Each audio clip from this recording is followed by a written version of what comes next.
Halo teman-teman, hari ini kita akan ngebahas kenapa sih sebenarnya sepatu lari yang biasa kita pakai itu cepet banget aus di bagian heel atau tumit.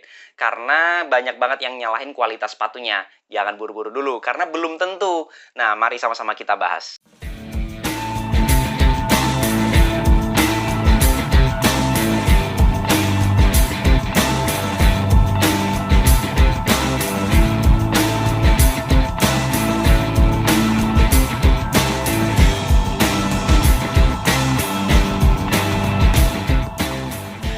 Saya yakin di antara kalian pasti merasa pernah beli sepatu lari, baru dipakai, baru 10 atau bahkan 20 kilometer gitu ya. Tapi kayak udah berumur panjang gitu sepatunya karena udah aus banget di bagian tumit, terutama di bagian heel-nya ini. Jadi kalau misalnya ini sepatu di bagian paling bawah ya, di bagian outsole, itu tergerus di bagian tumitnya aja. Saya pernah mereview beberapa sepatu yang mana saya menyatakan bahwa outsole dari sepatu tersebut menurut saya sangat durable atau cukup bagus lah kualitasnya dan bisa berjangka waktu yang cukup panjang umurnya gitu ya. Tapi ada beberapa yang menyatakan sebaliknya. Jadi merasa, Bang, katanya awet, tapi ternyata kok baru dipakai sebentar udah aus banget kayak gini. Itu kenapa gitu kan? Sebenarnya ada beberapa penyebabnya, nggak cuma kualitas sepatunya itu sendiri. Faktor yang pertama adalah medan lari kita. Jadi ada beberapa medan yang bisa kita lalui pada saat kita berlari nih. Ada banyak banget, mulai dari aspal, semen, tanah, kerikil, gravel, ataupun trek tartan gitu ya, trek lari. Dan setiap medan lari tersebut punya daya cengkram atau daya gesek yang berbeda-beda terhadap outsole sepatu kita. Kalau misalnya kita lebih sering di aspal, otomatis kalau dibandingkan dengan yang di tanah, pasti akan lebih awet di tanah daripada yang di aspal. Karena kan gesekan dari sepatu sama aspal itu kan akan lebih kasar ya. Jadi outsole sepatu kita juga akan lebih mudah tergerus. Jadi permukaan dari outsole-nya itu sendiri akan lebih mudah terabrasi daripada kalau kita menggunakan di tanah yang permukaannya jauh lebih halus. Tapi itu tidak bisa disimpulkan bahwa yang teman-teman alami untuk di bagian tumit atau di bagian heel-nya saja yang tergerus itu karena aspalnya. Karena sebenarnya sepatu ini juga 75% 200 km ya. 75% tuh saya gunakan di aspal lah, kira-kira 75%. Tapi nggak ada permasalahan yang berarti atau tergerus yang di satu bagian aja, di bagian heel-nya aja, enggak.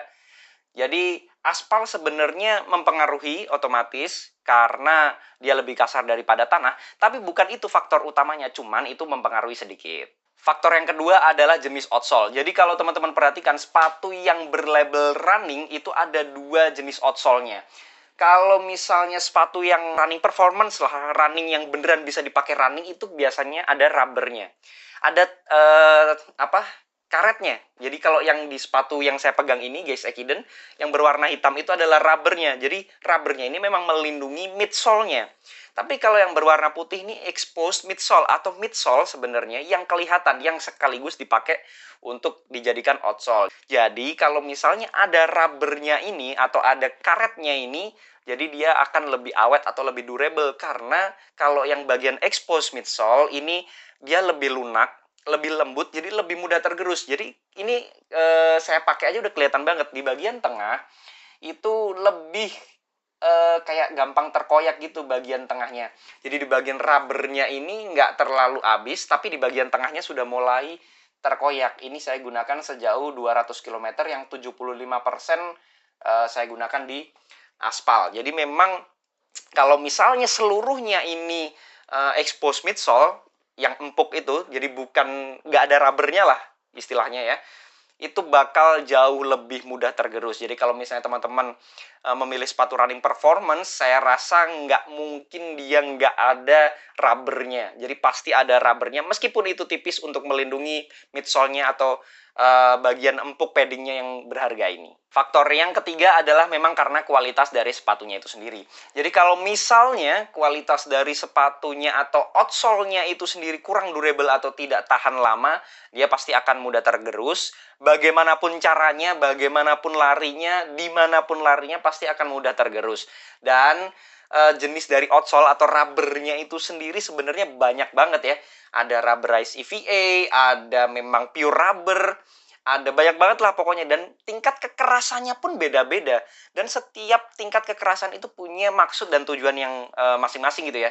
Jadi kalau misalnya kita memang peruntukannya bener-bener di tanah atau pakai buat trail run gitu ya, itu harus agak keras karena memang tujuannya untuk mencengkram. Kalau misalnya di road running itu nggak perlu tebel-tebel kayak sepatu trail run ya, kayak cukup kayak gini tipis-tipis aja udah cukup banget ya menurut saya untuk gripnya. Faktor yang keempat, faktor yang paling penting dan faktor yang bisa menjawab kenapa sepatunya teman-teman itu cuman terkikis di bagian heel-nya aja. Nah, yaitu foot strike. Kenapa foot strike bisa sangat mempengaruhi? Jadi mungkin bagi teman-teman yang masih belum tahu foot strike, sekilas aja ya. Jadi foot strike itu adalah bentuk kaki kita pada saat kita landing ke tanah. Kalau misalnya ini gambaran aja ya, ini tanah. Kalau misalnya seperti ini namanya heel strike karena pakai tumit. Kemudian ini mid strike karena pakai tengah bola-bola kaki. Kemudian forefoot strike seperti ini yang cenderung jinjit ya. Nah, itu ada 3 foot strike yang sering kita gunakan pada saat berlari. Kalau misalnya penjelasan lengkapnya seperti apa foot strike itu, mungkin teman-teman bisa langsung ke video saya aja, karena sudah pernah saya bahas sebelumnya, dan klik link di atas ini kalau untuk penjelasan lengkap daripada foot strike. Sekarang kita akan bahas kenapa foot strike sangat mempengaruhi performa daripada durability outsole kita.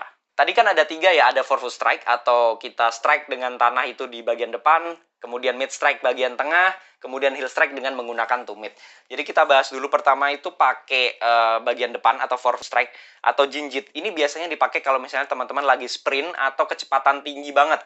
Nah, itu kan sering banget pakai ujung kaki depan. Dan itu sangat minim gesekan dengan tanah karena kita cenderung hanya tap-tap aja ke tanah, tap saja, kayak jinjit, dan itu gesekan dengan tanahnya, kontak dengan tanahnya itu memang nggak terlalu banyak, sehingga nggak bakal bikin kekikis yang terlalu berlebihan. Apalagi nggak mungkin kalau misalnya kita pakai forefoot strike, itu bagian heel-nya terkikis, malah bagian heel-nya bakal utuh banget karena nggak pernah menyentuh tanah sama sekali. Jadi dia nggak mungkin bergesekan dengan tanah, sehingga nggak mungkin di bagian heel-nya terabrasi. Bagian yang kedua adalah mid strike. Kalau misalnya kita pakai mid strike, tumpuannya jelas ada di tengah. Tumpuan utamanya ada di tengah. Kalau misalnya kita perhatikan dari sepatu yang saya bawa ini, bagian tengahnya memang paling terkoyak dibandingkan bagian yang lain ya. Jadi bisa disimpulkan bahwa saya gunakan sepatu ini mayoritas menggunakan mid strike, atau memang ya gaya lari saya pakai mid strike. Jadi tumpuannya memang banyak di tengah ya. Jadi bagian tengahnya paling banyak terkikis. Meskipun demikian, karena tumpuannya di tengah, dia nggak sepenuhnya beban itu benar-benar dikasih di kaki kita. Dan dia memang hanya untuk mendorong. Kalau misalnya forefoot strike itu kayak kita hanya melayang dan tap-tap aja gitu ya, pakai forefoot. Tapi kalau mid strike itu kayak hanya untuk mendorong. Beda banget sama kalau misalnya kita menggunakan tumit atau heel strike. Kalau kita heel strike seperti ini, jadi kebanyakan pelari pemula, pelari yang baru mulai lari itu kebanyakan menggunakan heel strike atau tumit untuk tumpuan.